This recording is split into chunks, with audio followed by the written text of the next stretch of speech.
ஒரு கோழியை விற்றா ஒரு ஐஃபோனோ ஒரு பவுன் நகையும் வாங்க முடியுமா? அது எப்படிப்பா அப்படின்னு எல்லாரும் கேட்கலாம். அது எப்படின்னு சொல்லிட்டு தான் இந்த வீடியோவில் பார்க்க போகிறோம். அதனால் வீடியோ ஸ்கிப் பண்ணாமல் கடைசி வரைக்கும் பாருங்க. வாங்க வீடியோக்குள்ளே போகலாம்.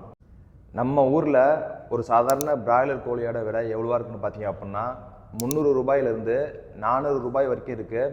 அதுவே ஒரு படி மேலே போய் நாட்டுக்கோழியாக வாங்கினோம் அப்படின்னா 500 ரூபாயிலிருந்து 700 ரூபாய் வரைக்கும் இருக்குது.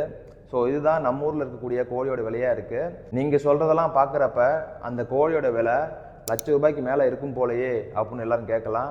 ஆமாங்க, இந்த கோழியோட சந்தை மதிப்பு எவ்வளோவா இருக்குன்னு பார்த்தீங்க அப்படின்னா $1000 $4000 வரைக்கும் விற்கிறதா சொல்லப்படுது. ஸோ இந்த கோழியோட விலை இந்த அளவுக்கு அதிகமாக விற்கிறதுக்கு காரணம் என்னென்னு பார்த்தீங்க அப்படின்னா இந்த கோழியோட உற்பத்தி கம்மியாக இருக்குது, அதோட தேவைகள் அதிகமாக இருக்குது. ஸோ இதன் காரணமாக தான் இதோட விலை அதிகமாக இருக்குது. அதற்கு அடுத்தபடியே எல்லாரும் கேட்பீங்க, ஸோ இந்த அளவுக்கு விற்கிற கோழியை நாமளும் விற்று பணம் சம்பாதிக்கலாம் அப்படின்னு கேட்கலாம். ஆனால் நம்ம இந்தியாவில் இது விற்க முடியாது. இந்த கோழி எங்கே இருக்குன்னு பார்த்தீங்க அப்படின்னா இந்தோனேஷியா நாட்டில் இருக்குது. இந்த கோழி எந்த இனத்தை சேர்ந்தது பார்த்தீங்க அப்படின்னா அயாம் செமானி அப்படிங்கிற ஒரு இனத்தை சேர்ந்ததாக இருக்குது. இந்த கோழிக்கு இந்தோனேஷியா நாட்டில் விலை அதிகமாக இருக்கிறதுக்கு காரணம் நிறையா இருக்குங்க. முதல்ல முக்கியமாக பார்த்தீங்க அப்படின்னா இது பாரம்பரிய உணவுகளில் ஒரு முக்கிய மருத்துவ பொருளாக இருக்குன்னு சொல்கிறாங்க. இந்த கோழி இந்த அளவுக்கு விளைவிக்கிறதுக்கு அதோட தனித்தன்மையும் ஒரு காரணமாக இருக்குது. அது என்னன்னு பார்த்தீங்க அப்படின்னா இந்த கோழி சாதாரணமாகவே கருப்பாக இருக்கும். வாய், நாக்கு, அதுக்கப்புறம் கால்கள் எல்லாமே கருப்பாக இருக்கும். இது மட்டும் இல்லாமல் இந்த கோழி இடக்கூடிய முட்டையும் கருப்பாக இருக்கிறது சொல்லப்படுது.